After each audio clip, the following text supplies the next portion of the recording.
Hey guys, and welcome to another episode of Mostly Peaceful Latinas. I'm your host, Bella. And I'm Linda. Before we get started, please show us some support. Smash that like button, the subscribe if you're not subscribed to our channel, and turn on your notifications. Turn on your notifications. Wow. Yeah.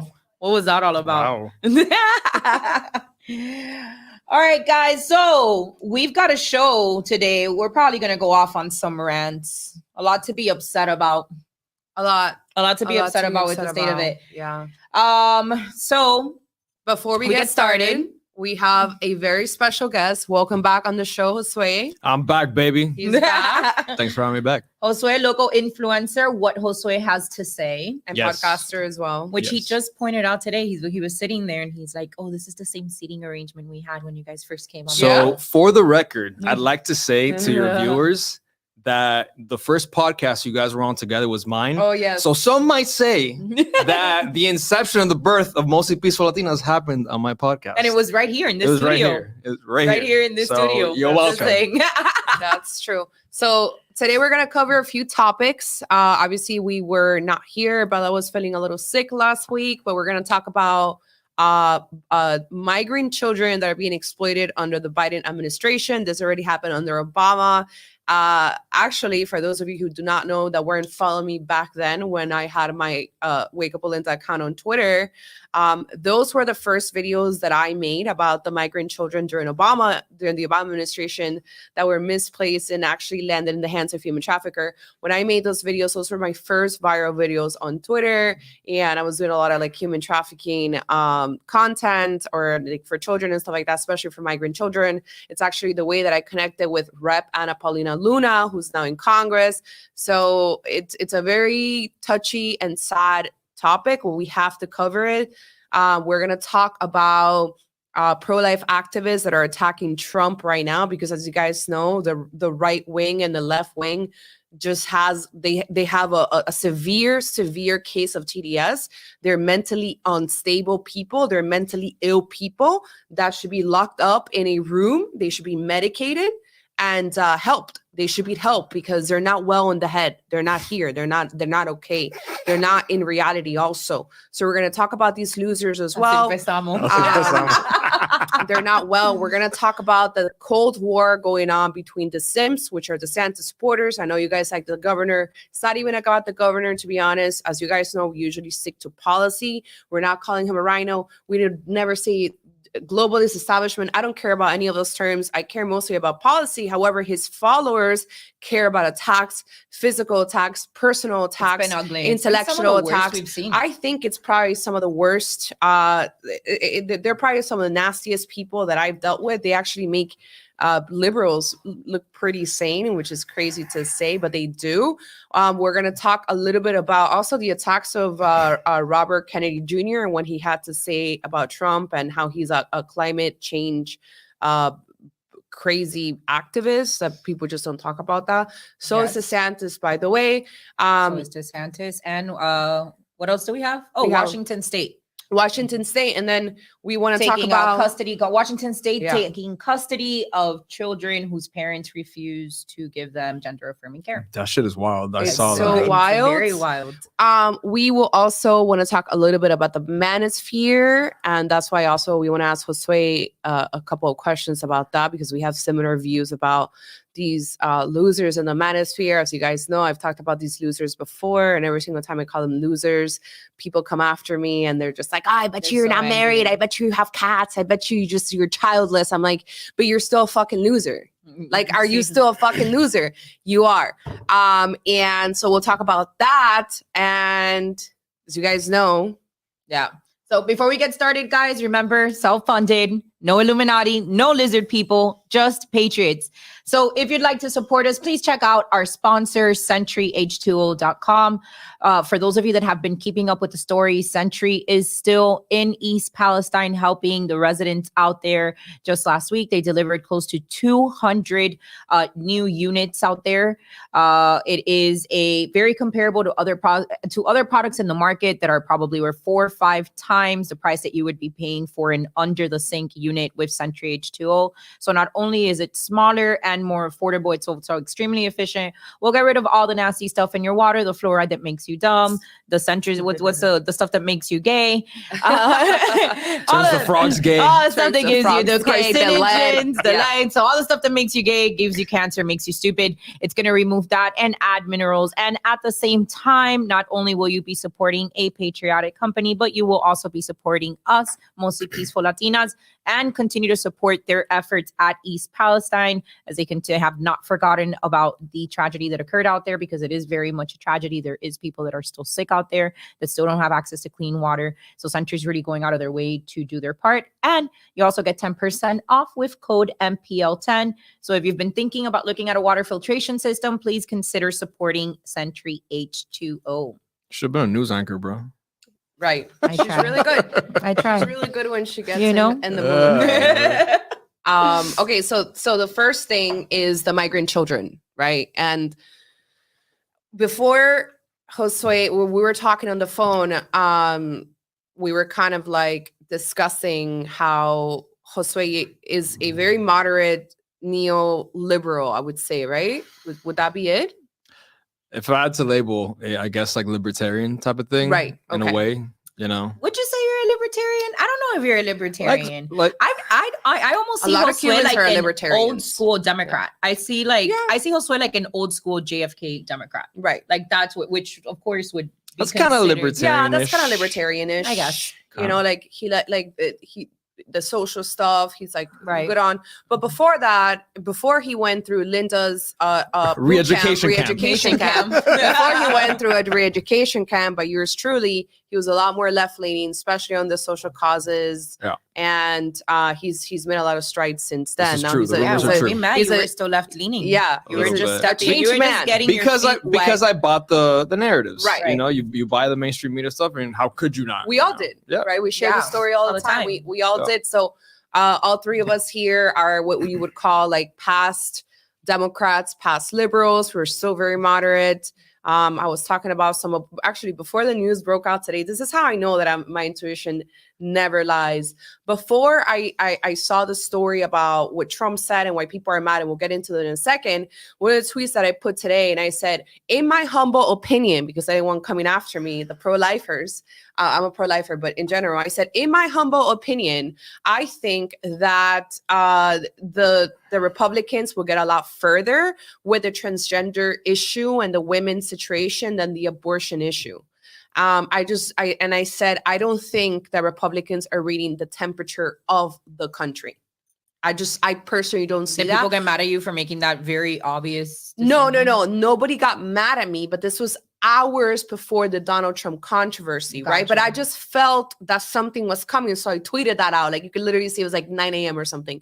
But we'll get into the abortion thing in a second. So going back to the migrant children. So if you guys don't know, when Obama was president between like 2012 and 2014, there was an insane amount, thousands of migrant children between the ages of like 10 to 17 years old, so underage minors that were coming through the border, right? Unaccompanied alien children, that's what they were called, because they didn't have any parents. They weren't here. They weren't coming with their cousins or older siblings. They were by themselves. So already that is a pattern of migration, right? Like it's not your typical family that's just coming to the border, mom, dad, or mom and the kid, or mom, dad, and kid, or whatever, grandparents, all these kids, underage, thousands of them making this very dangerous trip, and males, all male With children. males and with males. Huh? Usually the person that they're bringing Yeah. them into the country, it's usually Right. a male So escort. males, and I'm like, okay, so then that happens, and all by law, because we have really bad laws, and this law actually started during the Clinton administration. It's called the Flores Agreement. Any underage kid that comes and presents themselves to the border, by law, the United States has to take them in and has to put them as like a refugee and accommodate them Every single day these children are here it's like $700 per day per child. Wow. And there was thousands of them. So I think it was like 90,000 to be precise. Anyways, these children come, they get registered. But what happens is because of the flow of all these children in migration, then Custom Border Patrol and the Obama administration started loosening up the laws and saying, well, we're going to give these kids to a, how do you call it, the sponsor, a lot faster, to foster. We're not going to check their backgrounds that well. We're not going to go through the whole FBI process. So anybody could literally come and present themselves and say, I'm here for Isabella, I'm here for Linda, these children, whatever.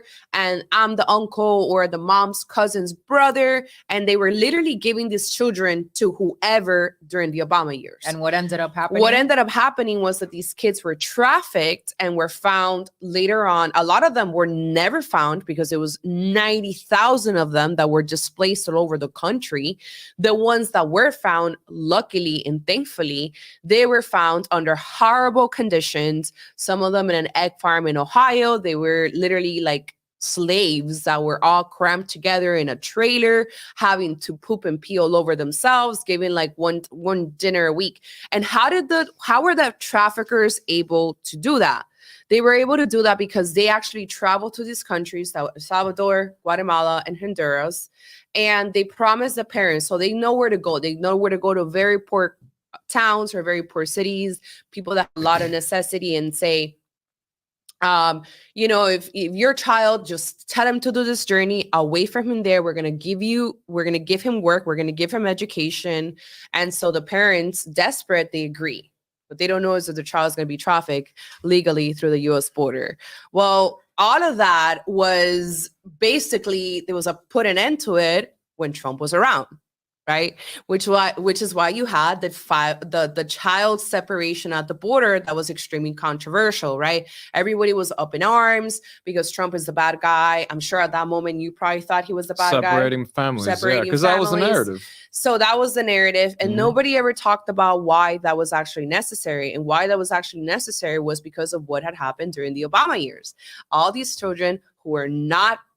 These parents are not their parents, but they know that if they come through a family because of our laws and the loopholes, they're actually able to get in easier and traffic children. But the media never gives you that backstory. Yeah, right. When you watch like independent reporters, like say like a Jorge Ventura that's always like out at the border, the majority of the footage that he covers is grown men. Right, that are bringing in small children, like and somehow they all seem to have thing? the same story, which is the mom left them in the halfway through the journey. The mom just left me with custody of them. It's like, who, for that to make up the majority of the people that are coming in through the border, you really have to take a look. It's like, is it realistic to think that all of these mothers are just giving up their children to strangers, or is it more realistic that these kids are probably being taken? Either by force or through some kind of like bribery, trafficked, right. So in your opinion, at the time when, and by the way, so then now we find out that this is happening again because of Biden. So in your opinion, back then when you heard the news, what were you thinking? Like, what was your perspective? Do you remember this time, like when the separation was going on and all of the controversy? I remember, specifically because there was images of the detention centers and the poor quality and all that shit. And back then I really didn't question that much. So I was like, oh, look, why is he doing this? Like, what an evil person, like in the White House. Like, why would he separate these families? Because that was the narrative that the media was pushing. It was like Trump separating families at the border and the kids alone, this and that, mothers crying. Like, they always have like the sob cases that they focus on, like get a mother like in tears type of thing. But again, they don't give you the backstory. So then you completely buy whatever's being sold to you, and you think Trump's the evil guy. A lot of people don't even realize like how much of it is propaganda, right? Oh, absolutely. Yeah. They'll set up photo ops, if you will, where a lot of these images, how many times haven't we seen these really like emotion bearing images of like a mother being separated from her, ripped away from her kid or something like that, and then they go back and you find out a couple of months later that the image was fabricated, or that it was relevant to a completely different incident that had nothing to do with crossing the border. It all has to do with creating that narrative. And I think that it speaks a lot to how do they control the different the different voting demographics? And one way of owning the Latino community is to pull out their heartstrings and be like, they don't want you migrating here. They don't want you. They're separating you from your families. Latino, you can relate to them. Correct. Like that's kind of what the idea is, right? And the same thing with DACA. The same thing with the Dreamers, right? There's no pathway to citizenship. I actually have some followers of mine who are Dreamers. This girl Isabella, she's been following me since I had like 500 followers, and she was just, I've forgotten about that she was a Dreamer, and she just DM'd me this week, and she's like, you know, all I want to do is like be able to like work and without having to worry. Like I just think I've been here for like 25 years. I need a pathway to citizenship, yada yada yada. Which again, during the Trump administration, that was an offer that was on the table 3 separate times, and the Democrats denied. The Democrats and the Republicans, actually, because it was a uniparty that was opposing Trump's wall for a very long time. Well, and it's also a great bargaining chip for them, because the Dreamers are such a topic of conversation every time that an election cycle comes up, right? So then everyone forgets about them until it's election. It's the same thing as BLM, right? And it's like nobody talks about it until election time comes, and everybody wants to offer these like part-time. The only person that really offered a true solution to the Dreamers was Donald Trump, but they don't want to take that opportunity because then they get rid of their little narrative that they need to spin. And it's what Linda's saying. You know, the Dreamers are a very unique case compared to other immigrants that are coming in through the borders. These are individuals that through 2 shitty laws and, you know, enacted by Barack Obama, are now here in this country, and they're American. They live here. They don't know. Some of them don't speak Spanish. I have a friend, my friend Caesar. Well, he had to get married to get papers. I'm sorry to cut you off. Caesar didn't know anything Spanish, because Caesar was brought here when he was 6 months old by his parents. Yeah. And what are you supposed to do? You kick out this person and he has to go back to El Salvador, to a strange country that he's never been to, that he doesn't speak. And this is a problem where Republicans come off as heartless and extremists, and where Donald Trump is the moderate. And I had a discussion with one of my haters on Twitter about the Dreamers, where he tried to shame me for saying, he's like, oh, look, Donald Trump supporters support legal amnesty or whatever. He tried to shame me, and I was like, my love, I'm literally on a Vice video which has millions of views. The reason why I was in Vice was because Vice found a viral video that I had back in the day on YouTube, where the video was titled how Obama treated Dreamers like a side chick. And it was a 10-minute video of me explaining how Obama let these kids, or not kids, most of them are adults now, let these adults into gave them no path to citizenship. It was basically like hanging their life on a string. And then Donald Trump came in to make him like the official girlfriend. And he was like, yeah, you guys can be here legally. Well, this is what we'll do, but I need something back. And what is that? What I need? Border security. It was so simple. It was so simple. Right. And so I'm going back and forth with this guy that's like, no, you got to kick out all these people. I'm like, seriously? Like, this is going to be your position. This is how you think, because he's obviously rooting for DeSantis. I'm like, this is how you think DeSantis is going to win the moderate vote? You think that this is how you think you're going to position DeSantis as a moderate, by kicking out people that belong in this country, that have paid taxes, that went to school here, that have children now? Some of my friends have children here already. So you see what I mean? Yeah. You know what's hysterical about those like absolutists that they're like, no, nothing for the Dreamers, but they're DeSantis bros. DeSantis will be mad quiet about Cubans pulling up on the coast of Florida. Why? Because nobody wants to piss off the Cuban vote in Florida.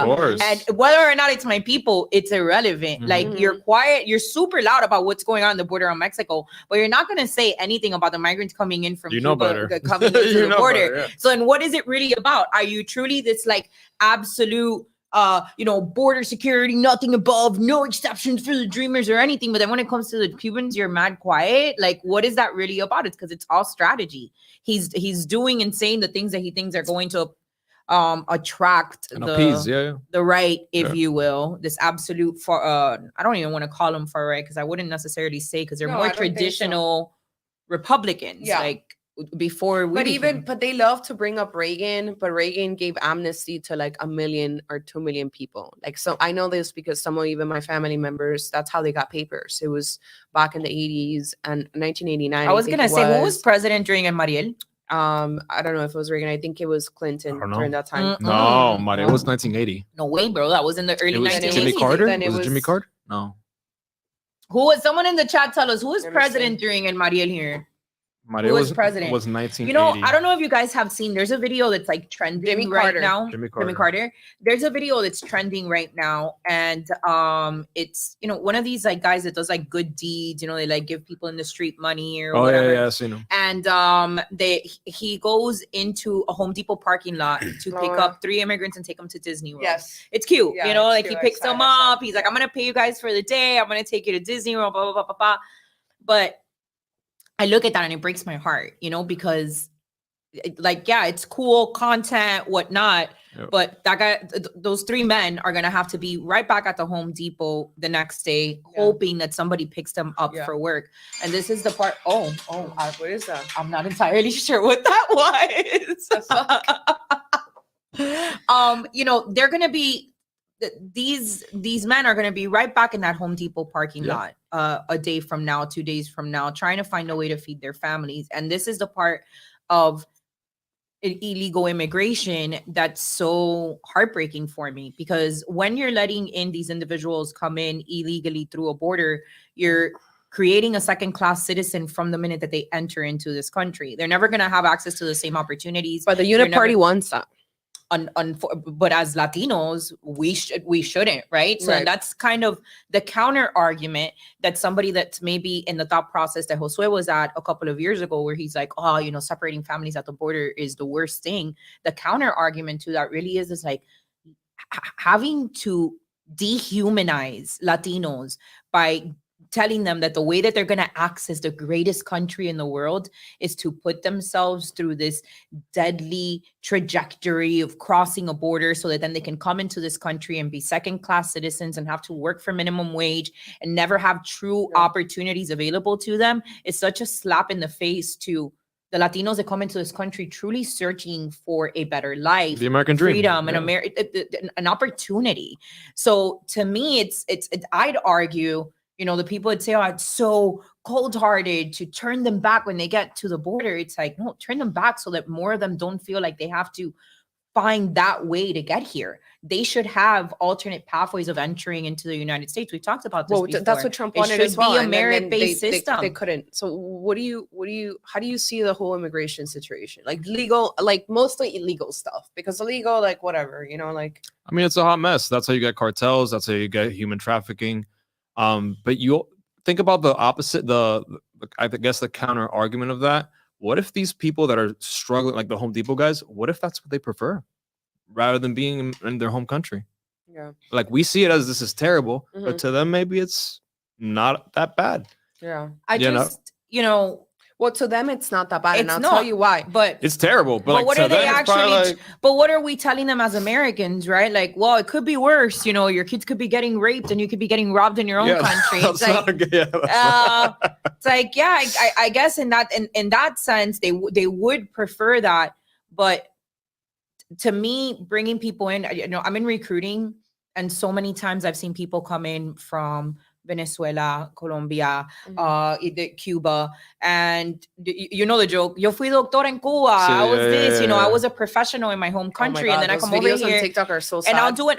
I had to see it on a regular basis where they would be like, "I don't have a job for you. You don't speak English. You don't have papers." And it's like, "I'll work at a factory. I don't care." It's like, I can't even get you a job at a factory. Again, you don't speak English. You don't have papers. What are you gonna do? I can't even get you a job at a factory. And it's like, these are individuals that give up. I just feel like it's really inhumane. If there was a way that required individuals to be better prepared to be successful in the United States, that would allow them, number one, legal papers, so that if there is a minimum wage, they don't have to work for slave wages.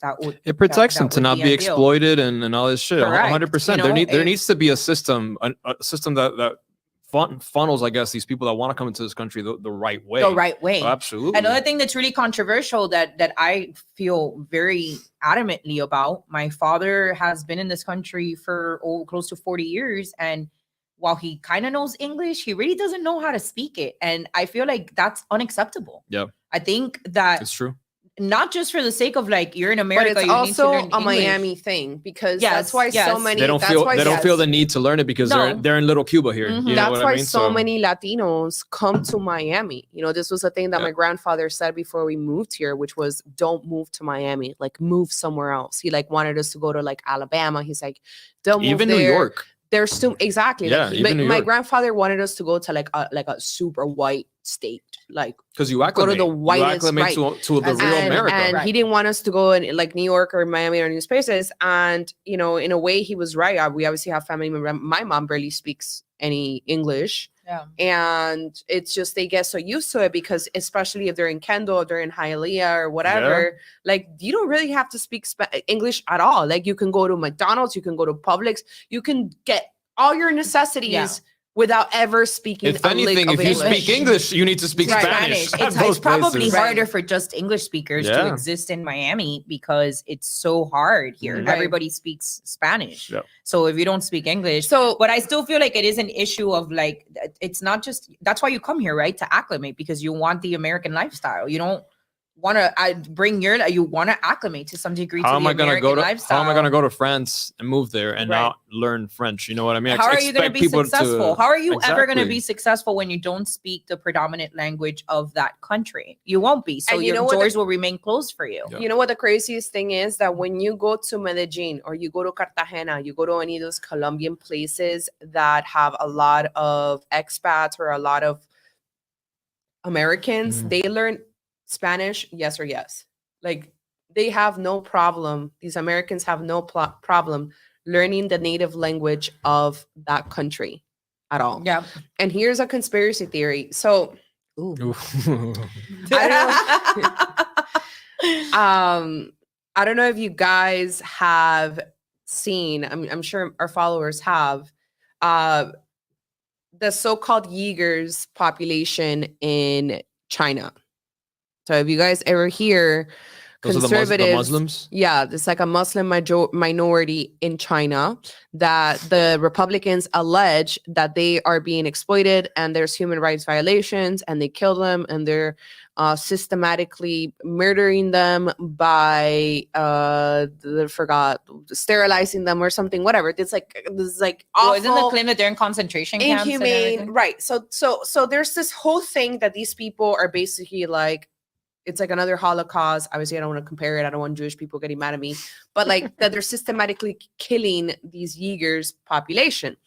Now, then there's the other side of the argument, which is very hard to find because we have been secluded from China, period. And the other side of the argument is that that population is not necessarily in these concentration camps or anything, right? Because they say that they're systematically killing them, but when you look at statistics, their population is actually growing in that part of China, which is where Elon Musk has a Tesla factory. That's why they're giving him shit, because they say that he's like, oh, like He's you're, supports like yeah. Chinese, blah, blah, blah. So, basically, like I have found some interviews and some stuff where it says, well, they're migrate here. And what the Chinese government does is put him in these concentration camps, which are really like a place to like assimilate, and they have to learn the language and they have to learn a skill before they're actually like let into China to like work and start a new life. So like setting them up for success. Right. So like so that is obviously like, don't kill me over this. I'm not gonna argue about it. I don't want people like, crazy. But that is apparently, supposedly, what's actually happening in China.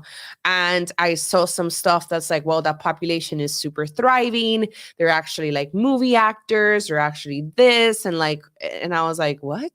So I don't know, like, if it were true. Just go look. Yeah, but if it were true, suppose that was true, wouldn't that be a more humane way of migration?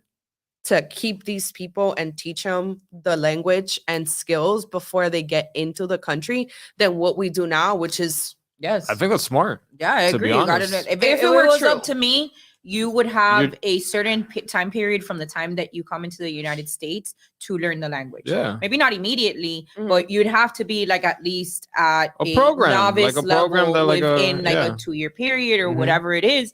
Because how else, dude? How else you're always gonna have doors that are gonna remain closed to you? And even for like other shit, like I used to get away with a lot when I was a teenager because my parents didn't speak the language, and there was things that I could get away with. So it's like for other things too, like you don't want to be at a disadvantage. So with that being the case, like the people always lose their shit when I say that people should be required to learn the language when we don't have an official language. Yeah, I get it. That's just because that's the way that things are. It doesn't mean that that's the right way for things to be. It's like, if you come into this country, you should want to learn the language. If you truly come over here to chase the American dream, you shouldn't come over here to want to exist in a state of just comfort, you know? Like, I don't want to have to change anything. I don't want to have to learn anything. I don't want to have to sacrifice anything. I don't think that the immigrants of yesterday, like of our parents' times, saw immigration into America the same way that maybe the people that could just waltz in through the border see it. You know, my family was forced to have a higher level appreciation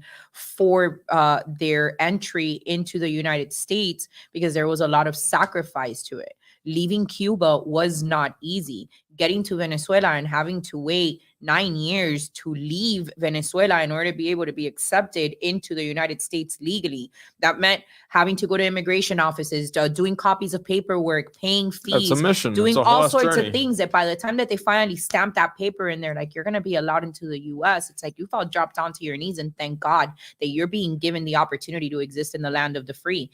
And you can't compare that to somebody that's just going to be able to walk in through the border.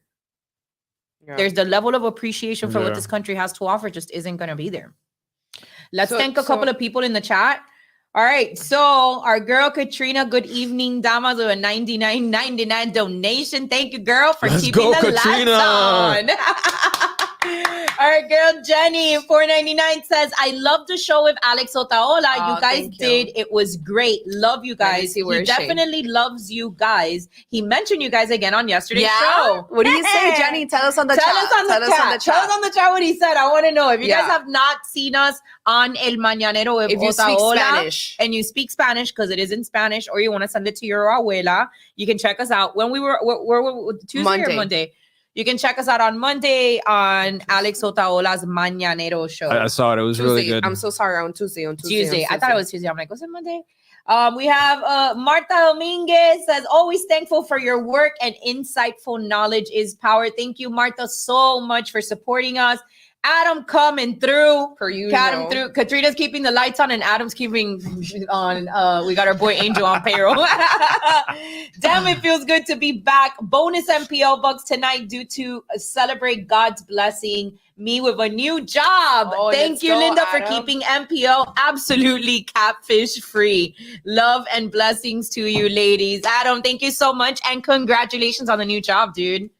I'm getting a cut of this, right? Just so we know, do we discuss number percentages at the end of it? Who else do we have down here? We have a few, right? Yes, Eric as well, I think. We have Eric after Joseph. Adam, we have Mr. Eric Joseph, also our friend, 1999, letting us know in order to have a functioning country, we need shared values and a shared language. This used to be the case, but the gap has widened over the years. That's true. So I mean, I feel just as strongly when it comes to the United States recognizing Christianity as their predominant faith.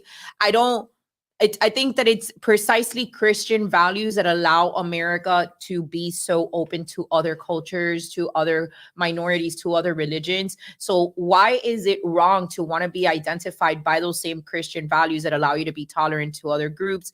I know that the separation of church and state exists. I'm not a legislator. I'm not in charge of making any changes to the Constitution, so you don't have to worry about that. It's just my opinion, because I know people lose their shit over this topic.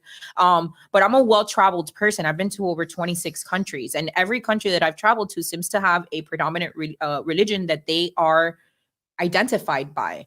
And it's always been so weird to me that that's not something that can exist in the US, you know? And don't tell me that we're not a Christian-based nation when we have "In God We Trust" in our country, when we pledge allegiance. Like, all of these things are Christian faith, and that is something that's currently under attack. When you have these recognitions of God and Christ in our system, when you have groups like Satanists wanting to remove that, it's like, I don't want to be identified by as a country that is equal with Satanists. I don't feel like that's the right thing. But the thing is, this is where we were going to have a conflicting issue, not between you and I, but between the country, because the First Amendment guarantees freedom of religion, which in this case, you could be a Satanist, you can be an atheist, you can be a Hindu, you can be anything. That's why that's why the Temple of Satan has literally won court cases, because they have argued in court that they can have rights as Satanists. And let's say for a second, for in the sake of that argument, sure, let them have rights, but that doesn't mean that the United States has to be identified by this plethora of religions. We are a nation. Our forefathers were Christian. We are Christians. Our country was based off their desire to want to be able to practice Christianity. So with that being said, there is to me personally, there's no harm in the country identifying as we are a Christian nation with open arms for all faiths and all religions. What do you think, Jose? I think 100%. I'm with you. Beautifully said. But I think a lot that feeds into that is the cultural pushback that there is in the U.S. for Christianity, because Christianity, to an extent, specifically towards the left, has been looked at like demonized, like the evil Bible thumper that wants to you to, to not have an abortion and to instill like don't be gay, like all these like limiting type of thing in pop culture, right? In pop culture and all this and all of this, it's been just pushed down people's throats. So people start slowly looking at, there's an evilness to Christianity. There's that hatred in Christianity, which people associate as well with the Republican Party. Right. Well, because look at kind of what it is that we're seeing now, to get into the topic about Trump's recent comments, where he basically, what was it that he said, Linda? I'll tell you now, but I wanted to ask Josue just so he can give our followers a perspective of how you started changing your mind to become more of a moderate Democrat, more of maybe a centrist, center-right. Like what? Because center right. We center right. We have a lot of people here. We have Bernie Bros. I don't think she's here tonight. Our girl Jeanette. We have a lot of different people on this channel that are watching us now, and also will watch us later, who were also like you and I and Bella. So I like to share these type of perspectives. So tell us like what was like your turning point kind of way. I think like everybody else, in my opinion, Trump was a huge catalyst. Not to most people, to keep riding the Trump train, but it's true. He came around, and for better or worse, wherever you side on him, he came in as a catalyst, and he shifted so many perspectives. For example, when I remember specifically, he would always attack the media, and in my mind, what was I always taught? Anyone that attacks the media is a communist, because that's what Fidel Castro would do. Blah, blah, blah. And then the media would attach themselves to that, and obviously, I would think, this guy's, a fucking fascist. Like, he's attacking the media. How dare you attack the media? But as the years go on, then you start seeing that the media isn't exactly as truthful as we would like it to be, or as was previously thought 5 years before, 10 years before. You know what I mean? So everything started to unravel, and when you start seeing inconsistencies, then you just start, if you have a brain, you start to question. You're like, well, if this is inconsistent, then what else is inconsistent? Right. You know what I mean? And you just start picking apart, and you see things for what they truly are. Yeah. And I think COVID too, right? COVID too. Hell yeah. COVID was another catalyst for everybody. And for a lot of I think people. In 2016 and 2020 were huge, like, leaps, paradigm shifts for society, for the world. And Trump had a huge part of that, 110%. The moon phases did too. The moon phase. And I think that this is a problem that the DeSantis supporters on Twitter are not understanding. And I wanted to put this into context, and I said, let me just wait until I get to the studio, and then I'll say it on the microphone instead of like tweeting it. So when I first started to wake up and said, I don't like the Democrats, they're crazy, they're attacking Trump for no reason, they're very vile, like all these things, the first thing that I encountered with the MAGA movement was a lot of love, support, and happiness, right? Overwhelming, And like, obviously, almost you euphoric. are going to have people that you don't like or attack you. Like, that's normal with anything. You could literally be in a Christian group or Muslim. It doesn't matter. You're going to have that. But the reality was that there was so much patriotism. There was so much genuine love. Like, there was so many. It was euphoric. It was euphoric. Like, it was great. Like, I remember my first viral tweet. And I had a very small account, but the reason why I went viral was because I had hashtag walkaway, which is when Brandon Straka had the whole walkaway situation. And I put something like, I just re-registered myself from a Democrat to an independent. I can no longer support the left, blah, blah, blah, blah, blah, hashtag walkaway. And that went viral. That went fucking viral. And there was so many people coming to me and saying like, welcome, blah, blah, blah. Like I used to be. So all this stuff, all this to say that now, right, fast forward 6 years later, where we have this great division within the Republican Party between the people that believe DeSantis is the way forward, and then the rest of us who are Trump loyalists that say, no, Trump still has a fight. Trump is the better candidate for X, Y reasons, and then they have the reasons. But the problem that's happening right now is that DeSantis people see us as enemies. They see us as people that are hindering them from that so-called winning. It's so fucking pathetic how they just, we want to win. Like, I'm tired of losing. You're a fucking loser to begin with. You already lost that life. Like we should have brought a bottle. You were and every time lost. Linda said loser, Like, we all take a shot. You're already a loser. But they have this whole thing where they call us cultists, right? Like, you're just waiting for Trump to save you. Like, you guys are cultists.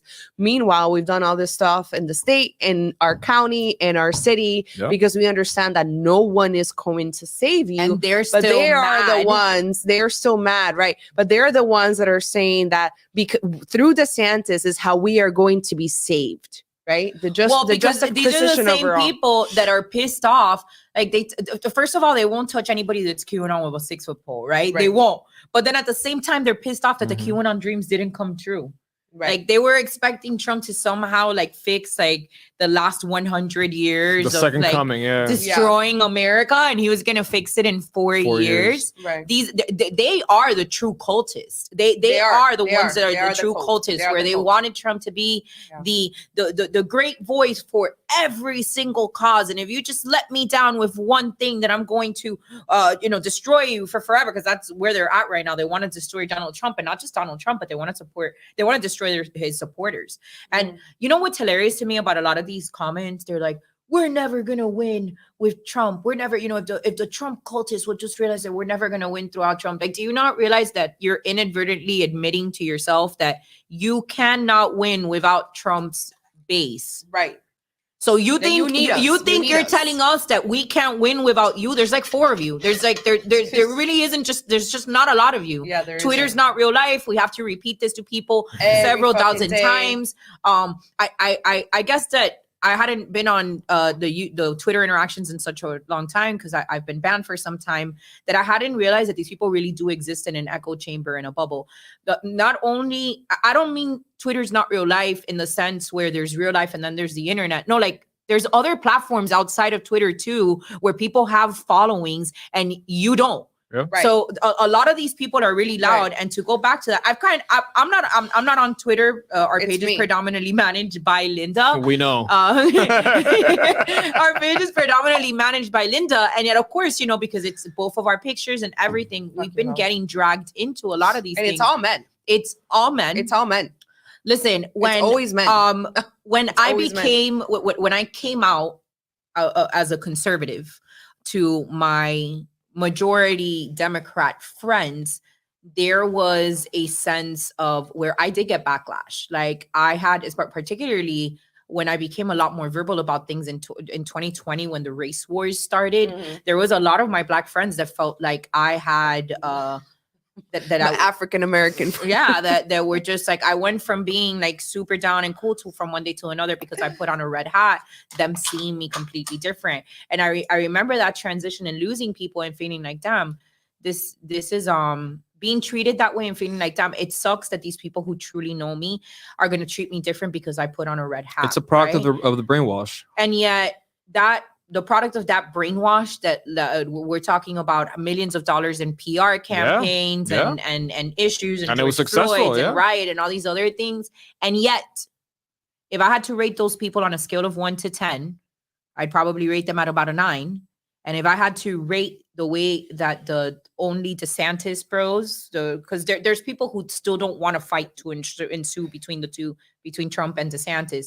But if I have to rate the group of people who are DeSantis is the only way, on a scale of 1 to 10, they're like a million of disgusting and vile. Yeah. I genuinely mean it because, people. like Linda said, when I remember my first MAGA rally and my first parade, and the energy is euphoric. Like there's so much love in MAGA, and there was almost like this desire where it's like, you're Latina? They wanted to show you even more love because now they fucking hate us. Now they hate us. They wanted to show you all that love. They wanted to do that. And it's like, now I can't believe that we had somebody tell us to go clean toilets the other day. Week. We've had people call us fake Kardashians because we're two women with dark hair. Yeah. We've been body shamed. The people zooming into thighs and grown men. These are all grown professional men that to some degree have some level of affluence within the political commentary space. People that are on Fox News, people that are at CPAC, people that are, which of course I am going to try to write to all of them and try to ruin them because that's just how I am. Like this fight is not over. Like that's it. Like you started a war you can't finish, right? Maybe not Bella, but they weren't really fucking with Bella. They were mostly fucking with me. You guys know I'm petty, so I'm not gonna stop being petty. We'll see. Maybe I'll change my mind tomorrow. I don't know. No, I mean, it has to be called out. But this is the bigger problem. Wait, hold on. Let's ask our guest because we gotta let him talk. How do you feel about the DeSantis-Trump situation? No, you gotta let him talk about it. How do you feel about the DeSantis? Like, okay, from an outsider point of view, like he's not that involved. He doesn't understand all the intricacies of the craziness. He just sees me fight. But how do you feel about like the DeSantis-Trump situation? I think that, and I told you guys this from the beginning, that to me, I always thought, and maybe this is my crazy conspiracy mind, thought that this was kind of like an internal push to get the conservatives divided, you know, and maybe cause some sort of, downfall. You know what I mean? Mm-hmm. Like people getting upset, and let's say DeSantis is the Republican candidate. People won't vote for DeSantis, so then Biden gets another term. So something like that. Right, that was always like the way that I saw it. Specifically DeSantis, I think he's a good governor. Mm-hmm. I don't think he's an amazing governor, but I think he's done good by Florida, specifically in his first term. His second term, he's looking more like the typical Republican that people hate type of thing. Well, he's not here, right? He's an absent part-time governor. He's doing his shadow presidential run around. He's going to Europe, I think, now this week or something like that. He's going to Israel, but then there's other countries Korea. He's visiting. He has a whole tour. He has a whole tour. Good for him. Japan, Korea. So he must be getting ready for that 2026 governor campaign. Yeah. That must be it. 8 years ahead. So seeing these little inconsistencies, the Disney stuff, you start questioning again. Like you don't, like I said earlier, when you start seeing the inconsistencies, you question, right? If you have half a brain, and the media headlines that were pumped out about him, positive ones, aren't exactly all that it is what I'm starting to see. I still think he's a good. Two things can be true at the same time. I still think he's a good governor in comparison. You know what I mean? Like not the bar is set that high. But is he turning out to be a typical Republican politician? Yeah, that's also true. So, what do you call a typical Republican politician? The corporate guy that everyone hates, the Christian values that people like, oh my God, an evil Christian, like those stereotypical Republican. Do you think that the latest bill with the 15-week abortion ban is kind of playing? It's a 6 week. It's a 6 week. Do you think that that's playing into the that kind of standard absolutely. Republican bad guy, if you will? Of course. Specifically, to the people that are on the left that already didn't like him because he's a Republican and because of everything he stands for. Yeah, that's gonna get people all riled up, and it is. There's people saying that women and gays aren't safe in Florida. Yeah, that they have to leave. Like these are people like I've had them. We know different, but 100%. I've had them on my comments. Like I'll post a video about like nothing, the park, Cheetos, and I'll have this random woman that doesn't even follow me.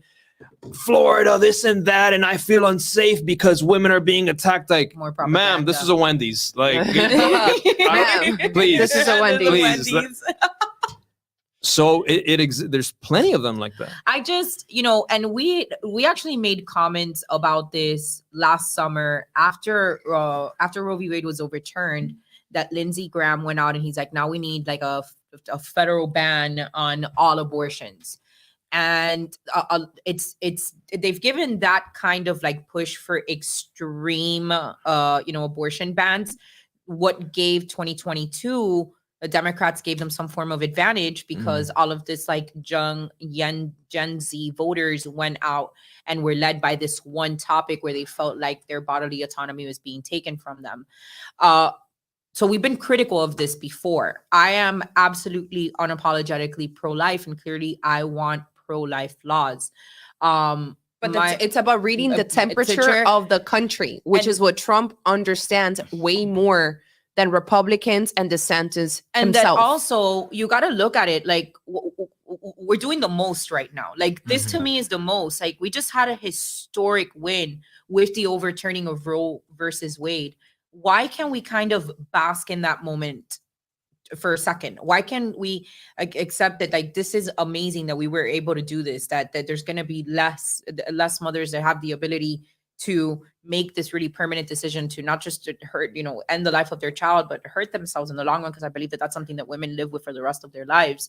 And it just seems like it's more theater. Like I don't think it really has anything to do with saving lives. It seems like it's more theater. And then you have to wonder, theater for what? What's the theater for? Because this isn't going to win, for all the people on the internet that say, oh, Trump could never win the moderate vote. Trump could never win the moderate vote. That's why we need DeSantis. Like, bro, DeSantis is never going to win the moderate vote with a 6-week abortion ban. That's just like, it's just not like, I want babies to live and exist as much as anybody else. Yeah. But we do exist here with people that have different beliefs. And while I don't think that abortion should be easy or easily accessible or attainable, because I don't believe that. I believe that it should be rare. I also have to understand that I don't like the government getting involved and telling people what it is that they can and cannot do with their body, because ultimately we know what's going to happen. The same rules, the same autonomy that they take away from liberals when it comes to abortions is the same arguments that they're going to use to take away rights from you when you don't want to get vaccinated. Absolutely agree with everything said. Yep. So how do you what would be your cutoff date for abortion? So this topic in general, like I don't like to really get into, number one, because I do support the whole guy saying I'm not a woman. You know what I mean? Like I don't know what that's like. I'll never know what that's like. Right. So where is my footing in giving? Well, you would be a father, so it's kind of like if it was my woman. Right. I'm saying if it's a random woman, then who the fuck am I? Type of thing. Personally speaking, the same argument Bella said. If I don't have a say though. What do you mean?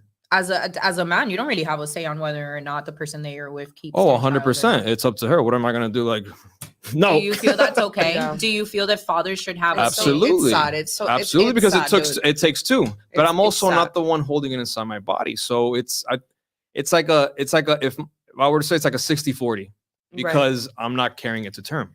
But was I there, and is it part of me? Right. Absolutely.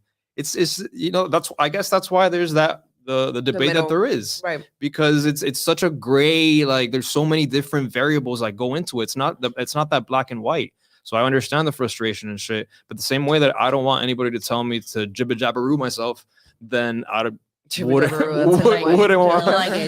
want somebody to tell me like what to do with my body if I was a woman. I think, but if I am giving my opinion, I think 15-week was a solid, fair. Like you would 12, know by 15 weeks 12, what is. I think 12 weeks. 6, I think, is a little. Right. Well, Look, But sometimes it takes women a lot longer to even realize that they're Exactly. pregnant. So- Exactly.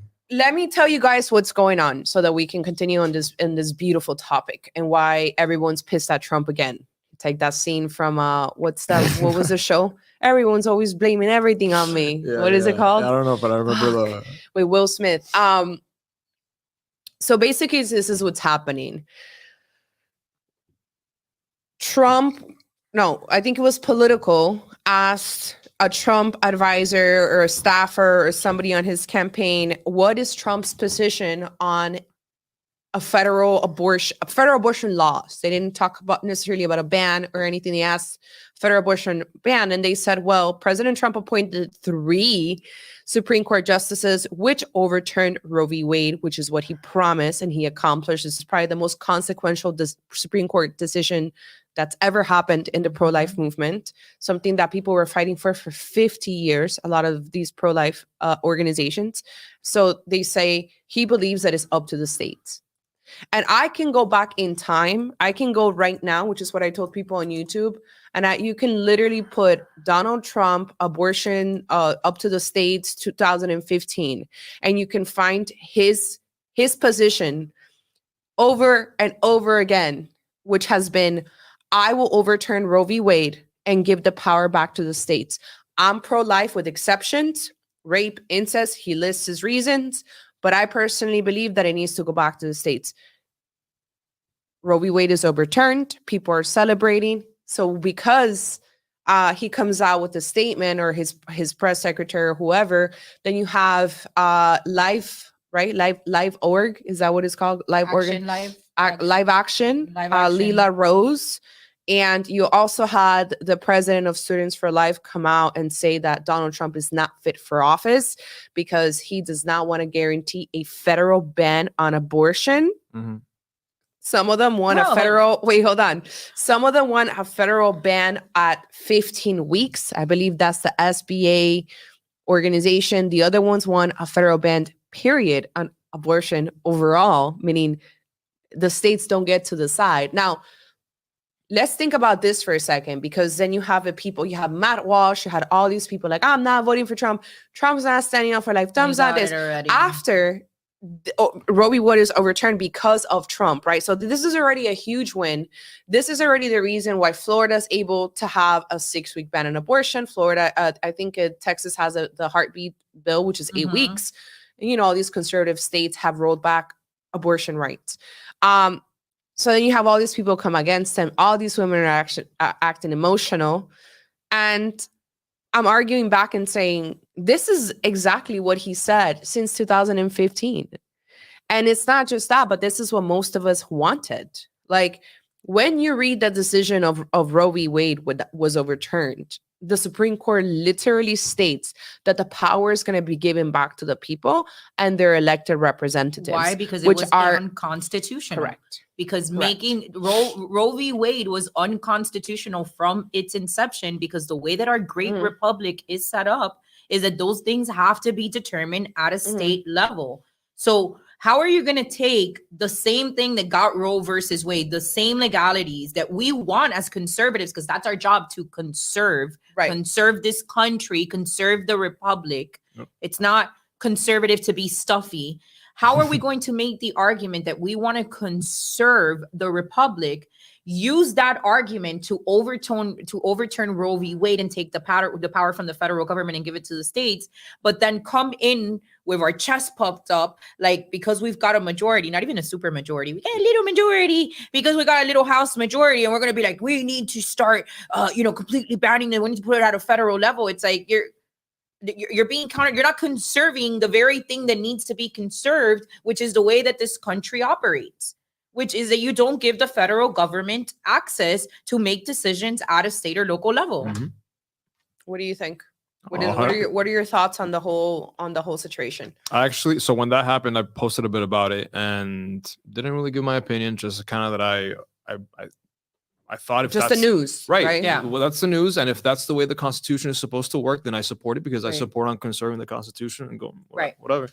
Bro, I had so many like just dragging me to shit in my DMs. There's just and then unfollow women. Yeah, women. Yeah. Like at least 60 people unfollow me, at least minimum. Yeah. Right. And essentially, I was just saying, you know, what happened, and hey, like that's what the Constitution says, and we should Right. always go by Right. what, you know, we shouldn't stray too far from. I got all these just bro, Nastiness. nastiness, and They it's turn like, into demons. they turn- defending yo, they their right t- to kill They babies. honestly. here's the thing too, right? You see Joe Biden even last week, and there was a shooting. Talk about a national ban on assault rifles, right? That's what they've been trying to do since like I don't know how long. National ban on assault rifles.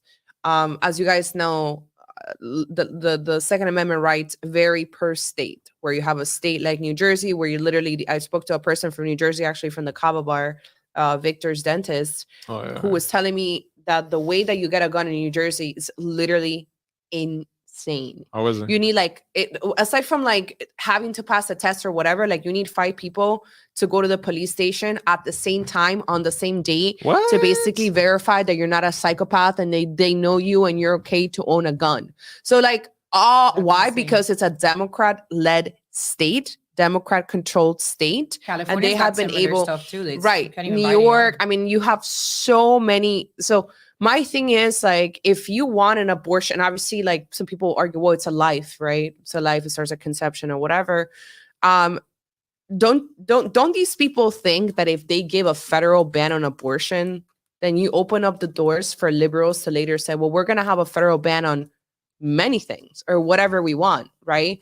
It's kind of like how liberals also wanted to expand the Supreme Court, because they wanted to put more liberal justices so they could like do whatever they wanted. Right. So you can't always think that you'll have it your way. No, and it's a you double-edged sword. It's a double-edged Correct. sword. 100%. Correct. And you have to be prepared for what happens when the power goes over to the other side. Because it will. The pendulum always Absolutely it swings. will. What do you think is going to happen now that the Democrats have opened up the door to indict a former president, to raid a former president's house? Yeah.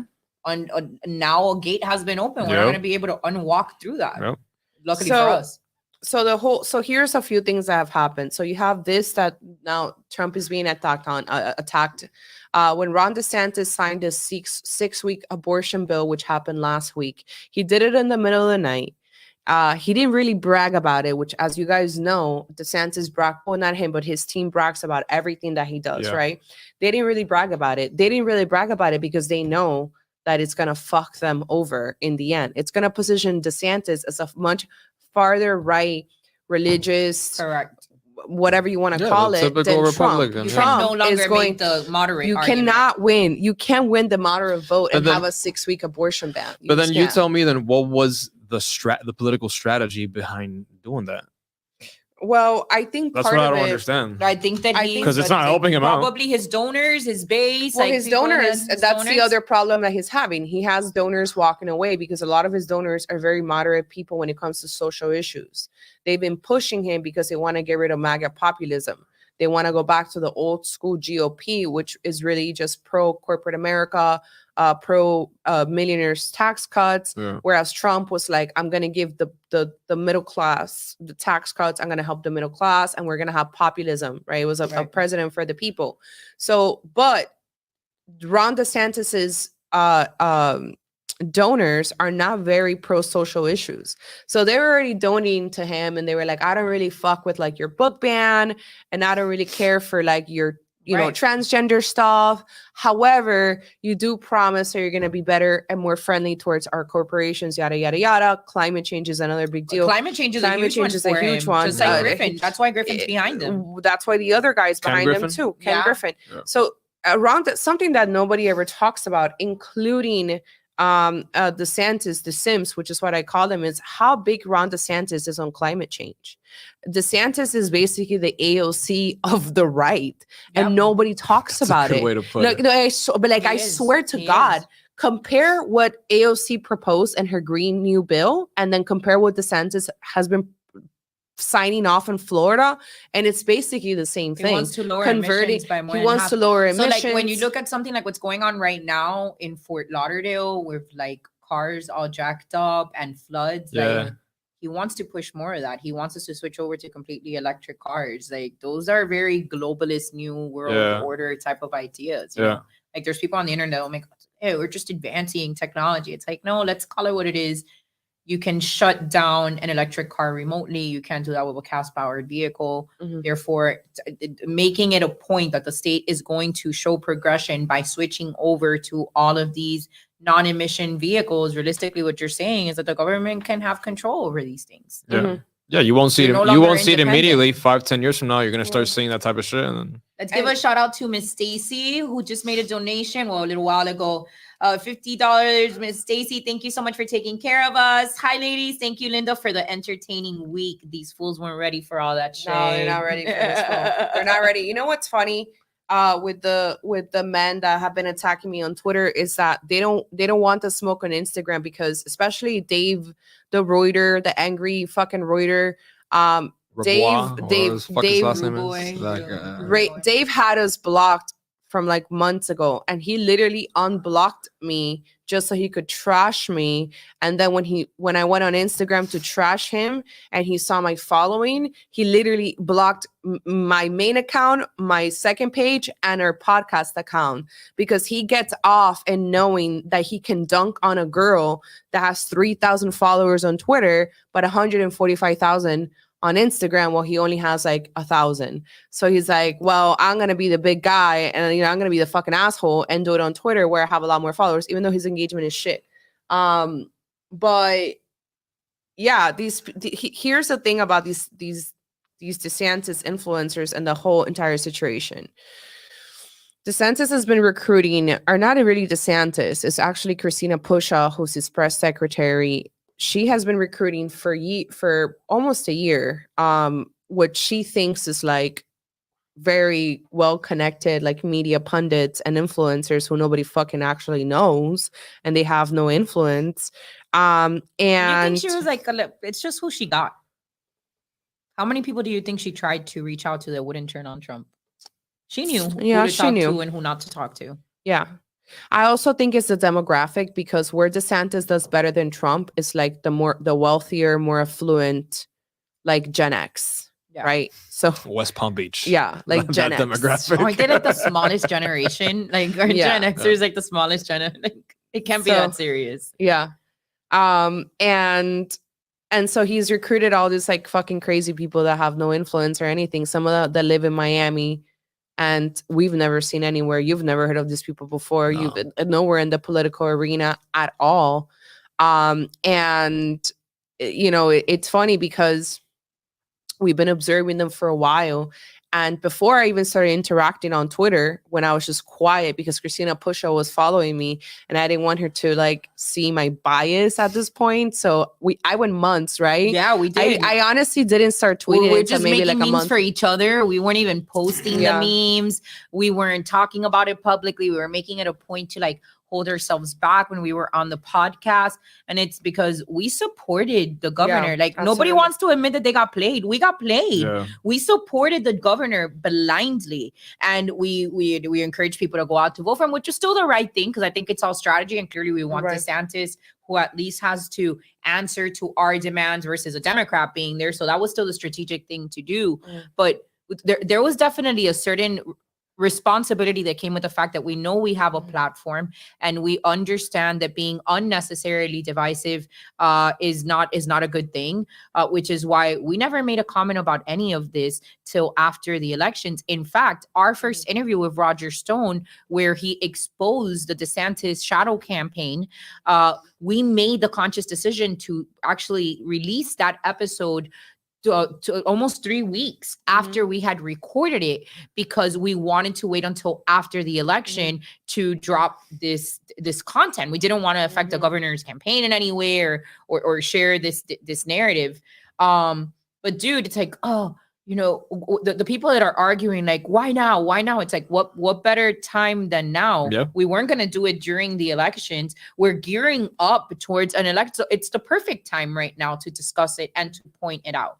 DeSantis isn't here. I'm a Floridian. Like, that's another thing. It seems like a lot of the people who have the most strong opinions or people are not even here in Florida. Let me ask you guys, because I haven't really, I follow it a bit on Twitter, but I haven't seen this response. So the people that are really writing for DeSantis, the simps, call them by their name. How do they respond to his shadow so when you guys call out his shadow campaign or like his inconsistencies?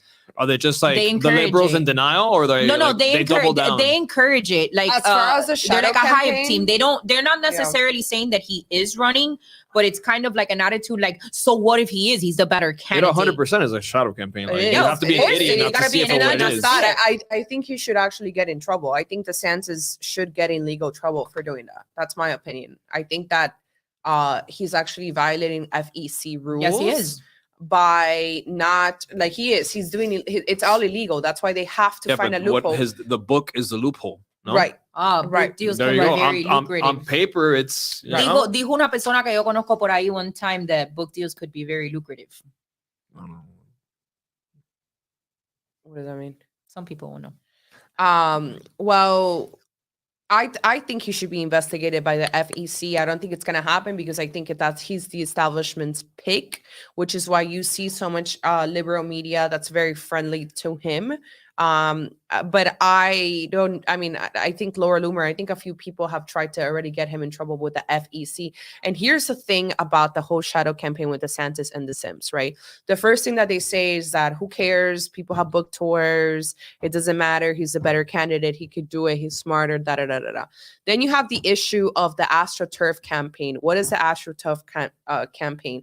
The AstroTurf campaign is basically that they have deployed all these assets, all these digital assets, and all these bots and stock accounts that elevate his status. So you have to give the impression that he has so much more support, and they have the same talking points. You have the regular influences like John Cardildo and the fucking angry little troll and whatever, like they're whack influencers like supporting him, like the regular stuff. But then you have like a second tier of influencers, right? Or regular people. And then you go look at these accounts, and these accounts were born in like August 2022, December 2022, January of 2023, all within the last year or so, even 6 months. And all of these accounts are saying the same tune. I was a 2-time Trump supporter, and now, Trump can't win the general election. Trump cannot appeal to women. Trump cannot appeal to moderates. Trump cannot get independence. Trump does same tired talking points. And you know who started? I mean, we've been pointing it out for months, but you know who started pointing it out this week? Jack Posoyevic, because there has been these MAGA influencers that have remained very quiet and able to not drive the division. They don't want to be like me and Bella. They don't want to be assholes. They don't want to be the ones calling out the truth. They just want to be, slow riding into 2024 and uniting. That's what they've told me behind the scenes. They want to unite. I told them no. And I refuse. Absolutely. No. Not. I rather. She calls me this is okay, true story. Linda calls me every single morning, and I promise you, it's been going on for like the last 2.5 weeks. She calls me every single morning. This isn't like a thought at the end of the day. This is how she's starting her day. Noon. Every day before noon. Girl calls me up and she's like, I'm letting you know right now, I am never making peace with these people. Never. This is not I am not exaggerating this to you. This is not a one-time thing. This is not 2 times. This has been happening every single day. Linda has woken up to remind me. I am letting you know right now, I am never uniting with these people in my life. So much so that I told her yesterday, so much so there are better chances of me becoming a lesbian. There are better chances of me liking women. There are higher chances of me going bald than me ever coming together with these people, because I fucking hate them. It's like the NFT situation. Trump has a brand. Trump has whether you think it's cringe or not, he had his fucking Trump steaks, his Trump University, he has his polos, he has his hotels, he has his shit, he has a fucking brand, right? Same way that Logan Paul has a brand, same way that any Nelk has a brand, they sell now Happy Dad, all these things, the same exact way. This man is a private citizen. Well, he comes out with this little NFTs. And of course, all hell breaks loose. How dare he? Blah, blah, blah. He's extorting his supporters. He's asking them for this. Meanwhile, all the NFT bros that I follow are loving it, are buying NFTs. How's he extorting? If people want to buy something, they fucking buy it. Exactly. It's the free market economy. People forget that this is the guy that would plaster his name over buildings for his entire career before becoming president. 100%. Trump has it dedicated his entire life to building a personal brand. Yeah. Why would he stop doing that? The Trump name is the brand. It always has been. It's why he was cool guy before he was president. Not that everybody wants to hate him, but he was the coolest man alive. All the men wanted to be with him. All the women wanted to be with him. Why? Because of the self-promotion that he did. Oh, speaking of self-promotion, we should give a shout out right now to Commissioner Anthony Rodriguez. Oh yeah, to Commissioner Anthony Rodriguez. So funny. My commissioner. He threw such a great event this weekend. We went to the rodeo. I was gonna call it a luau. He had a rodeo at a tropical park. I didn't see you there. You should have been there. You guys posted. I saw the your personality in the local scene. You should have been there. Wow. Caballo tampoco wasn't there either. Para la próxima. Damn, these people are just slacking on it. But we wanted to give a shout out to Commissioner Anthony Rodriguez, who did such an amazing job putting that event together for the community. We were out there. We saw so many people. Such a wholesome like event for like families. They had like barrel racing and like horses. They had the actual rodeo. It was really nice. Everybody was dressed up. The whole thing. But the funniest thing about the event Cuban is that Pikachu. No. Well, aside from everything else that we saw at the event with the fucking extendo BBLs and the Cuban Pikachu and the Cubans and everything, aside from that is that the commissioner has done the best self-promotion for himself that you would ever good for him picture ever. Every baby Trump style? Every sign, every flyer brought at the to you beginning. By Anthony Rodriguez. Brought to you by Anthony Rodriguez. He even had his own flag up there in the rodeo, you know, like the flags that like hang like at the arena. Yeah. Just like that. It was like Commissioner Anthony Rodriguez. It's like the funniest shit ever. But yeah, what were we talking about right before this? The Trump self-promotion, how he created his own brand and he's capable so he of had doing the that. NFT. He had the NFT situation that they were freaking out about it. Then it was like people were like, oh well, did you know that it's actually not going to his campaign? I'm like, no, of course I fucking know that. You dumbass. Like I know that. I know this has nothing to do with his campaign and everything to do with him. Like somebody approached him they with a deal. just don't want him to be great, and that's they don't the want thing him that to Trump be great. can do anything because a lot of people are triggered by that type of archetype of person. The self-promoter, the guy that doesn't really show weakness, he comes off arrogant. People hate that because it triggers something. It's like a them problem type of thing. It's really the Kanye syndrome. Yeah, it's the Kanye It's the Trump syndrome. It's like the Linda syndrome. It's the Linda syndrome. It's the Andrew Tate syndrome. Like it's those personalities that don't really give you like a weak spot to like pick at or have compassion for. Like people hate when you just unapologetically go for what you want and think that the sun shines out of your ass. If you want to think that, fucking think that. The fuck problem is out of yours. You know what I mean? Like, but it triggers people. What we haven't talked about Washington State.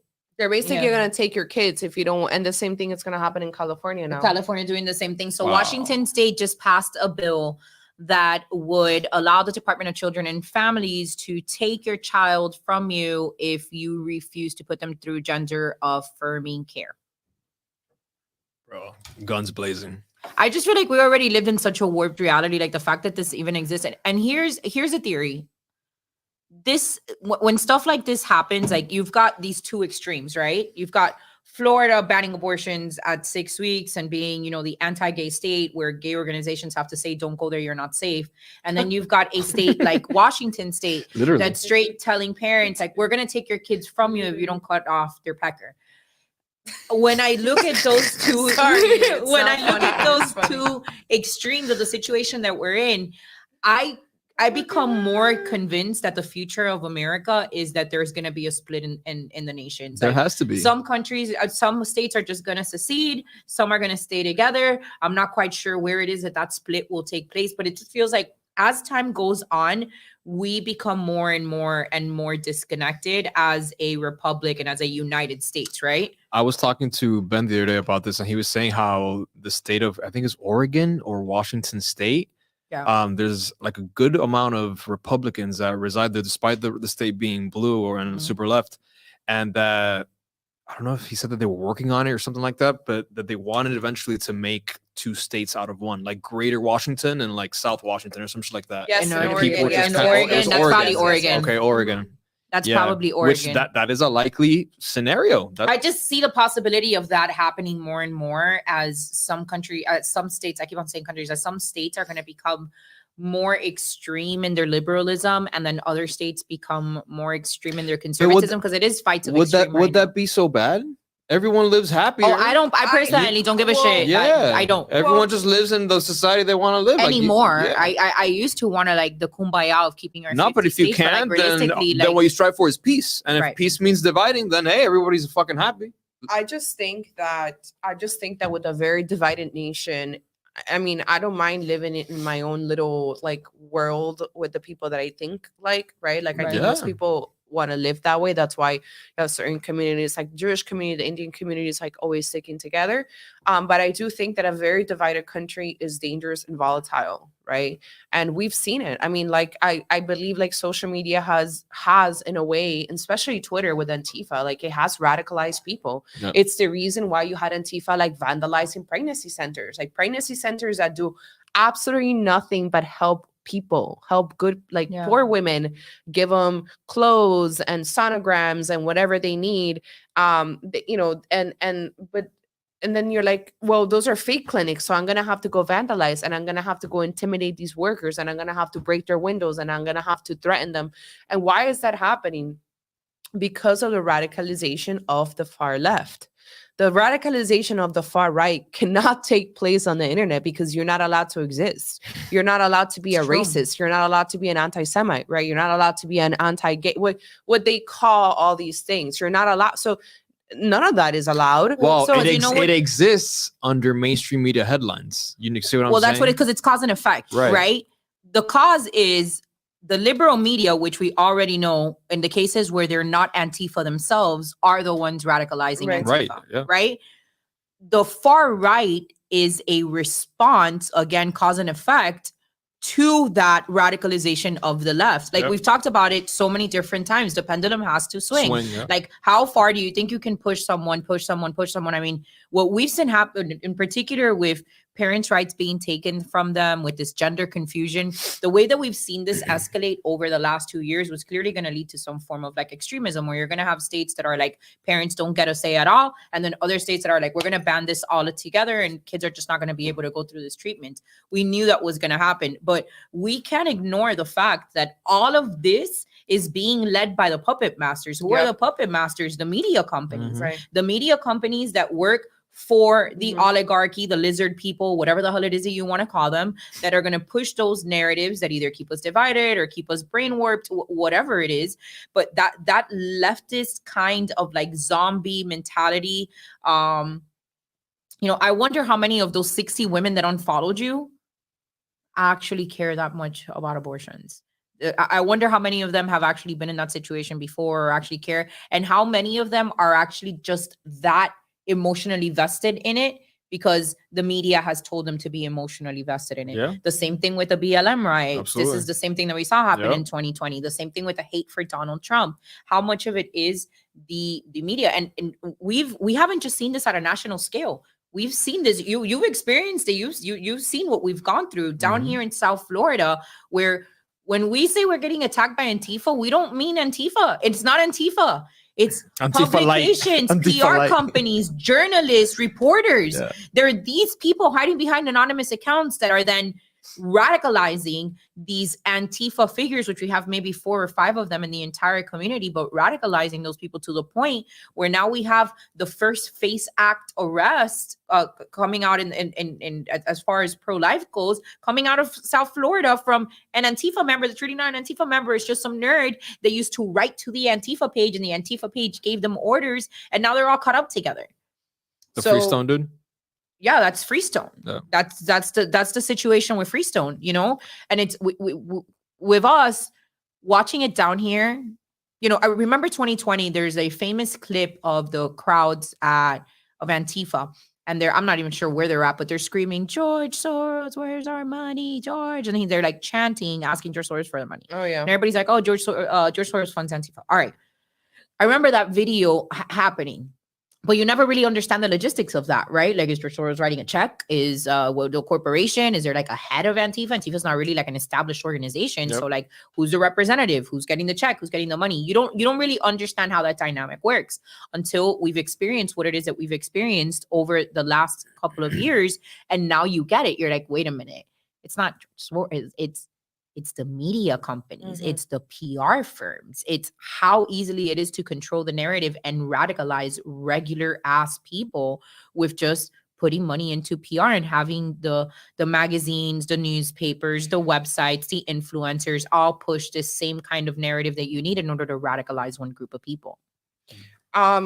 Speaking of radicalization, and this is not related, That's so classic. Weird. but this guy In it's hilarious. Otaola. Yeah. Do you know that Otaola? How great is he?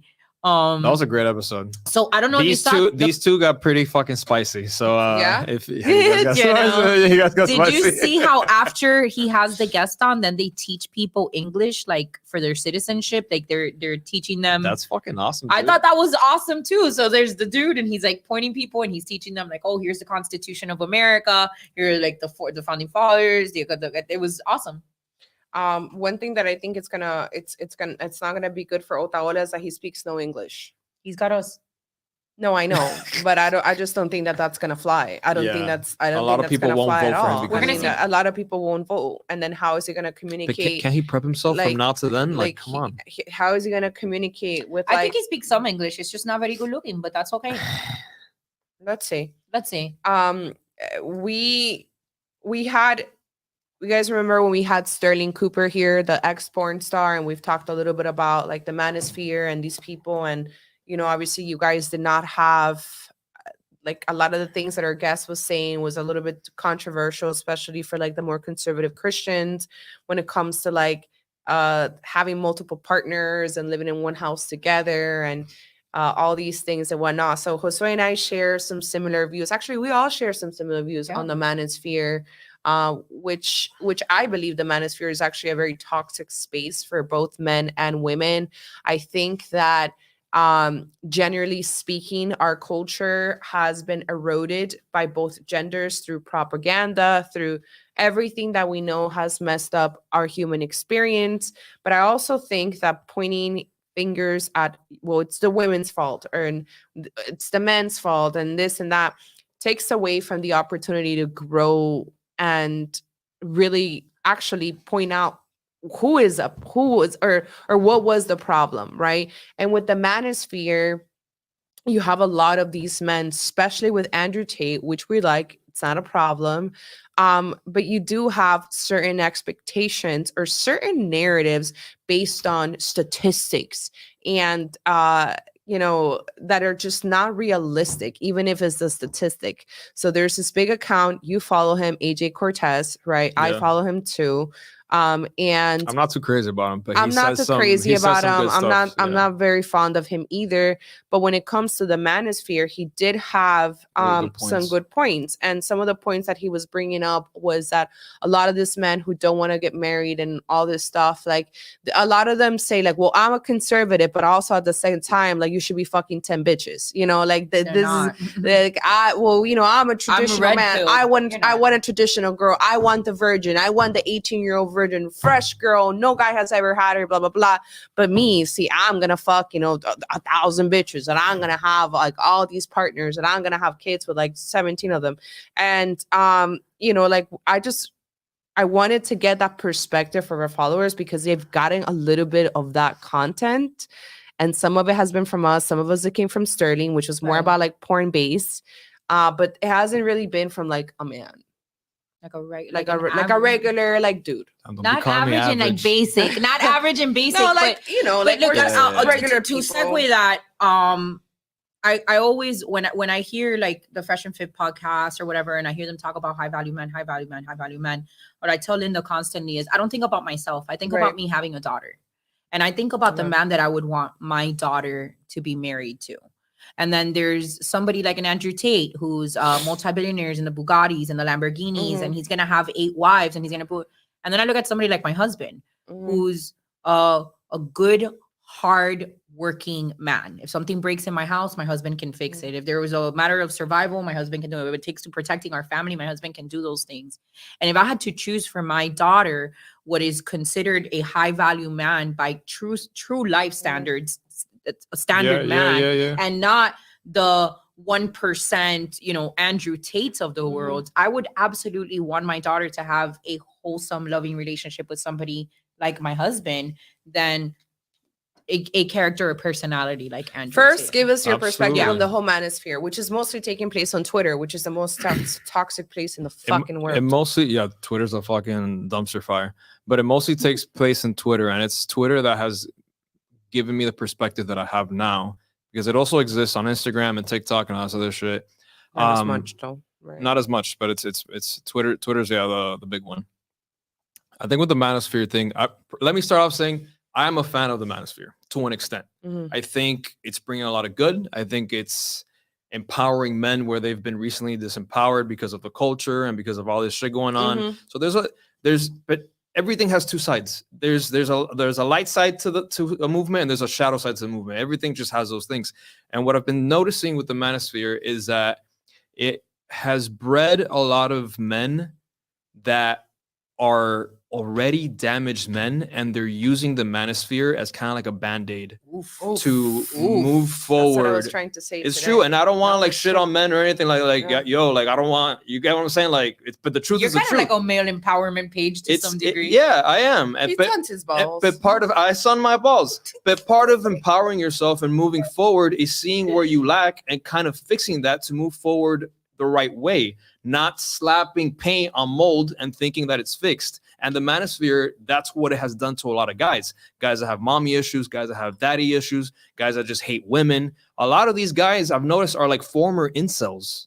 Yeah. And they have like that hatred towards women. Yep. But now guess what? They work out, they sun their balls, and they follow all these other 5 influencers that talk about like being a man, and now they think they're an alpha. It's like, no, Papo, I you mean, have a lot of some fucking do. healing to do, type of thing, before you move forward in that direction. So to me, it's like I think if the Manosphere is gonna move forward in a positive way, these things need to be addressed in order for it to actually be the movement that it wants to be. Because guess what? The Manosphere is a product of feminism, Right. the disempowerment of men, the toxic masculinity. And not to say, I will say that I believe that there is such a thing as toxic masculinity to one extent. Yeah. Things of like the stereotypical abusive dad, like those things are like toxic masculinity, just like you have toxic feminism. You know what I mean? Like there's those things exist. Yeah. So what we don't want out of the Manosphere is for it to go back full circle. And then you breed And more then- feminism. And then you breed. Oh, sorry, it's feminist. Yeah, and then it's the same cycle. Then you Boom. become toxic masculine Mhm. again, and then you're breeding the feminism movement again. Because guess what? You ended up exactly where you were trying to relieve from. Well, this It's the same, and these guys don't see it. The point I was making to Linda today is that, you know, you take on some of these characters and they talk a lot about like men don't need women, men are more powerful, men should be the natural born leaders in society would crumble without men. I agree with that. Absolutely. I absolutely agree with that. So Yeah, like I'd rather live in a patriarchy than a when matriarchy. you have a crumbled Bitches are crazy. society like we do right now, then offsetting that blame on women is that counters your exact point. Like, yes, are women lost right now? Are women promiscuous? Is there like a whole generation of girls that are like on OnlyFans and like all this other stuff? Yeah, that is happening. But are women to blame for that? Well, no, because I like most of these men agree that men make better leaders, that this society needs strong men to function. The lack of strong men is what creates these trash women in a society where men are, you know, feminized and, you know, hormonally all screwed up from the food that we eat, the air that we breathe, the water that we drink. Don't forget to support Century H2O. When you have a society where men have crumbled, then that's what forces women to take on like these like boss babe type personas, and you can try and shame women for taking on those personas, which is what a lot of these channels do. But the reality is that these trash women are a byproduct of a society with weak men. Absolutely. So whose fault is that really? It's like the chicken or the egg. And look at the way that even some of these conservatives and people treat us, right? Like look at the way that some of these men, like for example, yesterday I had a comment, I think it was under Will Witt, that I was calling him out because he was calling out Don Jr. and he was like, oh, Don Jr. is like bought and paid for. So I was like, oh, not you talking about bought and paid for when your entire publication is bought and paid for by DeSantis's fucking donors, like not you. And so you know, my comment was about like, I don't care if Will Witt votes like me. You're still fake media because you have an agenda, right? Like to me, it's like, I don't care if you're right or left, like you still have an agenda, right?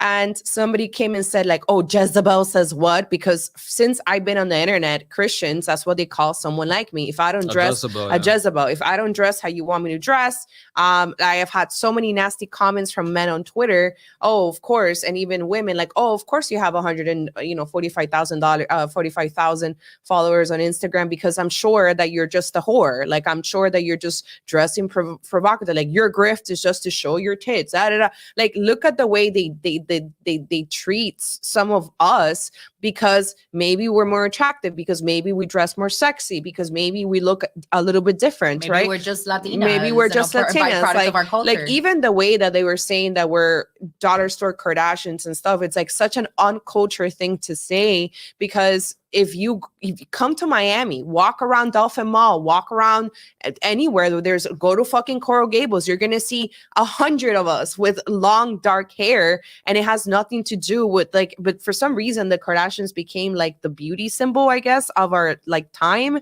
And so anything that resembles a Kardashian, then it happens to be that like, you're a whore, you're a prostitute, you're this and that. And to me, it's like, dude, I could totally, I mean, not just me, any woman, you, any girl that we know on social media could totally be getting thousands of views, thousands of likes, millions of followers if we were just twerking, if we were just fucking showing our titties. And it's if we even were more frustrating where like you quite literally build your platform off logic and reason and producing, and then you get thrown into the whore good like, points, and then it's like, bucket. well, you have tits, so, and you're pretty, so you must be a whore, you must be a Jezebel.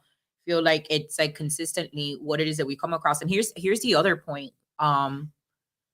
This goes for the red pill community, whether it's on the Manosphere or even like within our own, like even on True Social, Instagram, within our own communities. There seems to be a movement that seems to promote traditional values, right? Traditional gender roles, men being men, protecting women, rising up as leaders. Our entire movement is focused on this. And yet every single time that I get a vile attack launched at me, it comes from somebody in this movement. And it's a man. And it's a man. It's a man. And I've been telling, I can hold my own. I'm not going to back down, whether you're a dude or whether you're a girl or whatever it is. If you're going to try me, I'm going to try you back. Like that. Linda works the same way. It's always going to work like that. But there is a part of me when I'm fighting with these men that I'm like, bro, like, how can you claim to want to protect traditional gender roles? How can you claim that you don't want the Dylan Mulvaney's of the world on the, being celebrated on National Women's Day, but then you'll take me, a woman that's out there, an activist, fighting for our country, doing all these things, we're you're nobody, you're irrelevant, you're this, and then you're gonna shit on us. You're not going to protect us. You're not going to elevate us. We've had this conversation with Anthony Cavazos before, where like, he's very Christian, so he'll make a comment to Linda like, oh, Linda, you're wearing your bikini and you're rollerblading or whatnot, el señor no le gusta or whatnot, and then Linda will get back to the argument. It's like, the day that you saved me from Homo Global, the day that I don't have to compete with other men is the day that I will submit to covering up and being moderate and all these other things. Like, let's be honest, again, to the point that I was making about when you have a weak society, whose fault is that? You can't blame women for that. Men are supposed to be the leaders. Yep. So if men are not sticking up for women, which they're not, we know that because of our following percentages and who interacts with our content and the kind of things that we've seen at the activist circles, then we don't have anybody to defend us from the generals. We don't have men to stand up and be like, no Dylan Mulvaney's. But for that same reason that you just said is why the Manosphere has amplified so quickly. And I've noticed it with this younger generation of young men and boys and all this shit, is I've noticed how fatherless this generation is, because the way that I see these young men look up to like their 5 favorite Manosphere influencers, it's almost like father figure. Like they start to like become the sum of those. They almost take on the persona. Like you see the starvation for like a leader father role. Like they idolize these guys. Didn't have. Exactly. You have a clip that went viral that said that. That's what I'm saying. You realize how fatherless like this generation has been, because it's almost like they're pseudo getting it from these guys they've never met online. And there's nothing wrong with that, but it just shows like what's going on, and what's really behind the desperation that. of what people actually need, which is fathers and strong men back. And the clip that I'm talking about that Linda has that went viral is when she says that the lack of men is what's drawing people to characters like Andrew Tate. Yeah. But again, like I'll go back and it's my husband is such like Linda knows, like an exemplary man. And I look at him and it's like, when I think of like a true high value man, I think about a man that like works hard, that puts their family first. And why does he have that? Because he had his father show him that, and his family, and his grandfather showed him that. And he comes from this like multi-generational family of strong men that provided and took care of their families. And it's the same thing with women. Like, why are we like, I'm a super homey person and I like doing like being at home and cooking and doing this because you see that with your mom and you see that with your grandma and it gets passed on. I've had other friends whose moms sucked, like they never cooked, they never did this. So then they don't clean, they don't cook, they don't do shit. Yeah. They're not housewives, right? They're more, but with the whole manosphere, like there's something that they shit on, like single moms, right? Like they're always shitting on single moms, especially the guy from Fresh and Fit, which somebody invited me on Fresh and Fit, and like I refuse to go on that. Like I just refuse to be part of like that community. The same thing with Jake. He like wanted me to go to South California to go on whatever, and I was like, what? Like he's like, you want to go with me on this podcast? I'm like, no. Fuck, but whatever. And I just hate the content now. Like I can't take it because I feel like they're even taking advantage of those young dumb girls. 100% like, they are. They really are. Like they choose like the dumbest, like most lost girls in society that could totally be saved, whether it's through religion, whether it's through good parenting, whether it's through friendship, whatever it may be. And they just shit on them and they represent that in the entire society. And I just can't take that. Like, I'm sorry, but you're young. Like not everyone's just gonna get out of like, not everyone's gonna get married at 18 like some Christians want us to. That's just not gonna happen. Well, and it goes like, back to why isn't that happening is because again, like it's but if you live in big cities, the reality is that like my college friends, they met their college sweethearts, like I married after, but like the reality is that unless you're like literally in the middle of nowhere, like you're living in Florida and like where my friend Wendy is from by the Panhandle that has 5,000 residents, then sure, there's fucking nothing to do. You probably don't even go to college. You stay there, you meet your sweetheart, you get married at 19 and have kids. Good for you. I don't have a problem with that. But then the you shit on everything. They shit on single moms. And Cortez had a really good point, which was back in the day, after World War I, after World War II, after the Vietnam War, whatever, how many single moms do you think there was after their husbands died at war? He's like, back in the day, there was so many widows and they had no choice but to remarry. And no one was looking at them like they were less than. And then obviously the circumstances have changed. I'm not saying that women are like not to blame or anything, but dude, like, do you know how many men are willing to adopt a child that is not theirs, are willing to marry a mom with 2 kids, 1 child, 3 kids? There's a lot of those men that do it. I'm not preaching for it. I'm not advocating for it and against it. I'm just saying like that reality that is painted in the manosphere is just like, it doesn't exist. Because if you meet a great woman, let's say tonight, you go to the bar here at the hotel, you meet a girl, you click with her, you go out with her. On the second day, she tells you, I have a 6-month-old, the baby daddy died or something happened. If you're vibing with her, you're not going to let that go because she has a 6-month-old. Yeah.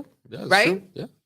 There's tons of guys out there that will happily take that on. It's just not the type of guys that you're going to see on the manosphere talking fucking, Well, I mean, I think that back to what Linda said about there being some kind of taking advantage. Like I called her a couple of weeks ago and I'm like, is this really a representation of Gen Z? Like these OnlyFans girls, like, you watch Fresh and Fit and you really think that it's like this entire generation is just lost. And then I don't think that the entire generation is on there. They're picking the worst of it to represent. Yeah.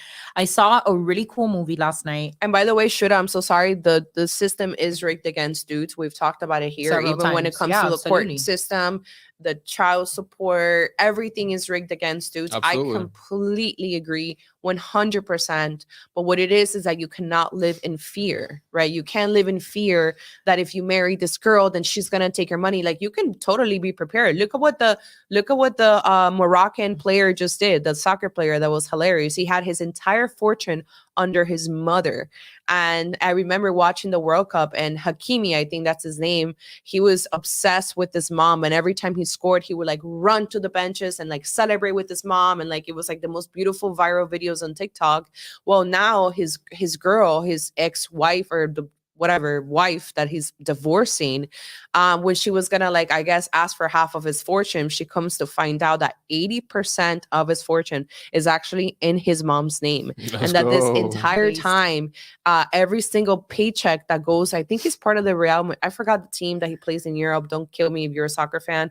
The point is that it was under his mom's name. Every single paycheck was going to his mom's account. So if he wanted to buy a car, his mom was paying for it. If he needed whatever it is, his wife is only going to have half of that 20% that he like allowed if something was to happen. If something was to happen. Yeah, because of course he the knew court systems are set up. Exactly. Absolutely, the court systems are set up against men, which is why the Manosphere isn't terrible. Like, there's a lot of content No, that at all. I'll watch. There's I'll great even stuff watch in the Fresh and Fit Manosphere, yeah. sometimes, and I'll listen to it, but I just don't feel like it's representative of reality. You know, we had Sterling Cooper on here, and he was talking about how, like, you know, he'll have all his wives and all of that, and that's great. It's a lifestyle, but if I'm being honest, if I had a daughter and she was this perfect virgin, you know, niña de casa, protegida, believing in God, if I have that daughter, I'm not gonna hand her off to somebody like Andrew Tate. Like, that's not what that's not what's considered. So, and it goes back where they're like, oh, we're high value men, we're the top 10%, where it's like, oh, we're what everybody wants, and it's like, no, it's not. No, like, it's not, I'd dude. much rather have a normal life, my little business BMW, owner, my little, like, right, I'm okay. my little Beamer, my little house, my Yeah. little thing that my family can go to. I don't need to have a private jet. I don't need a to have a Bugatti. Bugatti. I don't need to. I'd like to have my little Rover that my husband pays for, or whatever it is. Like, that's a good life to me. Not which is, again, a lot of these girls that they bring in are like, oh, my guy has to make $100,000 a month. It's like, again, not realistic. These are the girls that they pull from these OnlyFans, which exist in a parallel reality that isn't even real. It's like, you don't need that to be happy. What you need is loyalty, a family man, somebody that can provide, that's going to lead you. But those are also things you notice, I think, as a man and a woman with time. Like, when you're young, your heads are up your own ass, like in the clouds, thinking all these things. And I think as you get older, you start realizing the things that actually matter, like what you just said. You know what I mean? A lot of these girls on these shows, they're son niña. They're just little girls. Yeah, like, they're young. They're like, online young girls, 20, 21 years old, like in la boberia and the bullshit. I just can't relate, because I've been from Miami, and the opportunity to be that girl was always there. Oh, yeah. You know, like, which is also why it pisses me off. It pisses me off so much that I get so much shit from these fucking losers and the Sims, right? That they don't know, like, our backgrounds, especially people that don't live in Miami. It is very easy, especially when you're in your 20s and you're in the clubbing scene, to become a whore, or to fuck a football player, or whoever, or the club owner, or the whatever. It doesn't matter.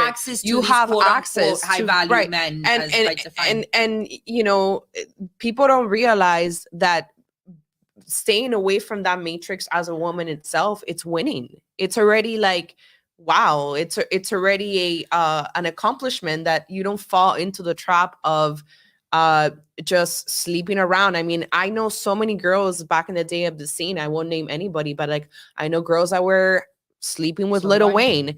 I know girls that were sleeping with LeBron James while he was married. I too know and girls that were sleeping with LeBron James while you know, he was Dwayne Wade. And so, you know, all these girls that, like, like they did it for some reason. Some of them because of money. They would be the side chicks and would get some of monetary relief from their sugar daddies or whatever. Some of them for fame, some of them just because they were a celebrity. You don't even have to go that far. Like, how many girls don't you know that just use their physical appearance to make do with everything, and they never produce more than that? You know, like, especially here in Miami, like, there's a lot of women that can just like live off of their looks. Oh yeah, doing OnlyFans, which is hard, by the way. OnlyFans, not that I know, but like, I've spoken to girls that. Well, you're a like content creator, so you know that it's hard to create content. But also, it's one of those things, like Sterling said it too. Like, it's hard entry with like being a YouTuber too, and only really like the 1% makes it into like wealth, right? Like, it's very like anybody could be a YouTuber, but for you to make like pearly money or like Mr. Beast or any of these massive YouTubers, a lot of times it takes years, a lot of times it takes practice or like a viral video or something like that. It's the same thing with the OnlyFans girls. Some of these girls literally are making $14 a month. Like they fucking suck, right? They don't know how to market. They don't have the Twitter, but some of these girls are making like $500,000 a month. So it's kind of hard to walk away from that type of money when like imagine you're making like Bad Baddie, was that her name? The Bad Catch Baby. Me Outside. Bad Baby, Yeah. She made $56 million in a year. On OnlyFans? Yes. Like hooking on OnlyFans? Like, I don't know what her Yes. content was exactly, but she, it was. I don't it was know exactly OnlyFans. what she was doing, but I do know that she made 56 million.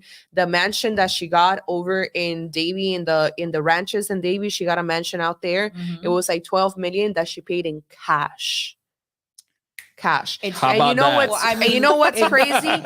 You know what's crazy? It's the That oldest occupation for a she's- reason. she's- Like she's hooking very has always ghetto. made Yeah. money for women. Yeah. Like it's just a decision that you make. Like, am I gonna choose this easy route to make money and provide for myself, Mhm. or am I gonna take this like harder route, which then opens up the other door, which is like, what is the other route? Are you gonna be like Mhm. big corporate boss babe?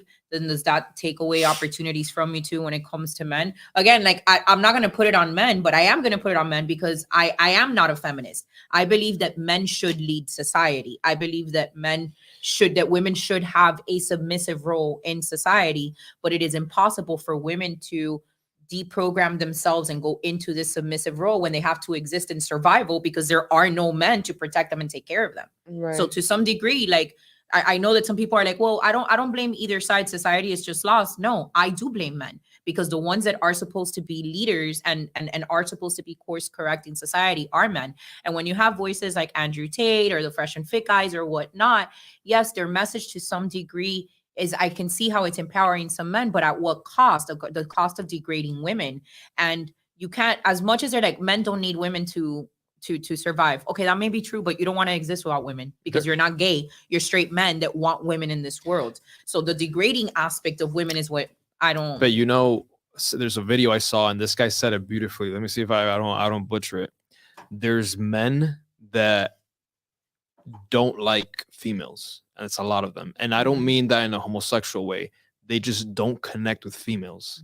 What does They're- that mean? Like, what do you mean? So they don't have female friends. They don't really, when they have a wife, they don't really connect with her on a human level. They just connect with her as a fuck piece, like as a trophy wife. You know what I mean? Like there's a lot of men that they just don't like women. Like Right. they don't I've have, met them. I've they met cannot connect with a woman. They only connect with other men. Right. And it's not like a gay thing. It's just like, that's the way that they are. Do you think that goes back to like mommy issues? Like It that could maybe be. these are Yeah, individuals yeah, that yeah. have All to- these things have roots. Like there's a starting point to everything, and it might be mommy issues. I don't know, but they for some reason they don't like women.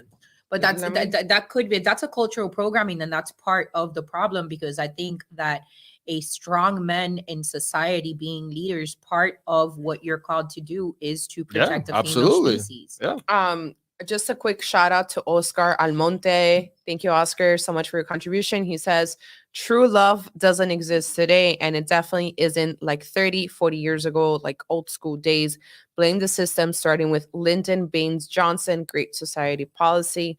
I have some comments about that and that relate to arranged marriages and how they work. But also American Advocate Latino. Thank you so much for your contribution. He says, I didn't have a father. I was lost in the world, no guidance. God found me when I was 16 years old, homeless. Today, wife, I guess he's means like one wife. Oh, no. Today I have a wife, one son, 4 daughters. I found purpose.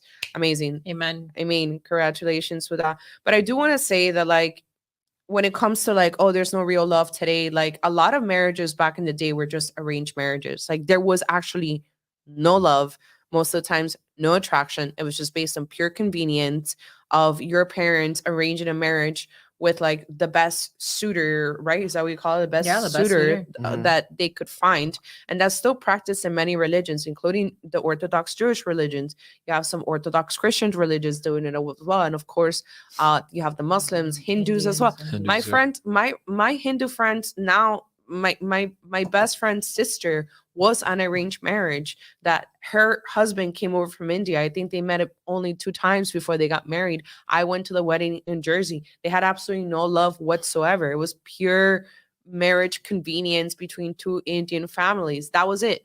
It's practicality. It's practicality. not even And then you convenience, grow it's to love that Yeah. person, because to these people, it's not about like love, attraction, and sex and like the hottest person I could get or the whatever. It's about finding a partner, Well, because you know what happens. creating a family, and just having a community. Because what happens is that when they say love, Mhm. right? It's Mhm. that kind of like feral attraction to Mhm. another person, and I can't live without you or whatnot. But when you have these arranged marriages, the things that love is truly made up end up taking priority there, right? Longevity, commitment, a man protecting you, a woman nurturing her home, all of those Through things time, that bond and love is created. Yeah. and when your parents are the ones that are, these two grown-ups are that want what's best for you, right? In an ideal situation, your parents are who love you the most and they want what's best for you. They're going to choose a partner Who's best? who's going to provide you with the best quality of life. Mhm. It's going to be loyal, it's going to be hardworking, blah, blah, blah, whatever it is. And Mhm. and many of those marriages work very well, and these people going to live very Mhm. long, healthy marriages because of the what do you call it? The arranged part. Yeah. A lot of the divorce rates for those are very low. Like they're almost non-existent for arranged marriages. My best friend's parents are still together. They've been Yeah. together for 40 years in an Yeah. arranged marriage.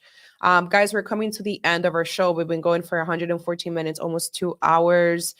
Stacy was asking about our desgraciado of the week, which we totally forgot to give him a picture. We've had so many desgraciados of the week. We've had their I mean, desgraciados, but we know who the desgraciados of the weeks were all of the Sims that were telling us to go scrub toilets and calling us, lower level Kardashians.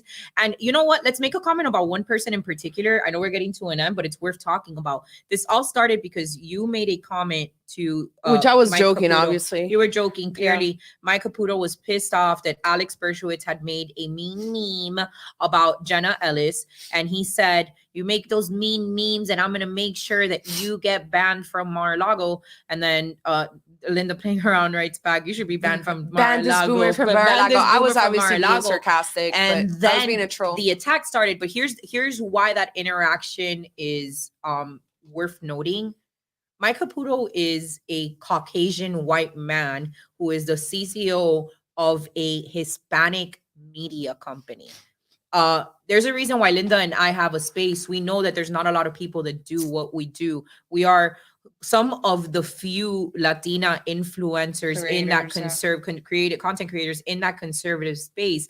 And the way that Mike Caputo treated us is such a representation of what the bigger problem is with conservatives when it comes to the Latino vote.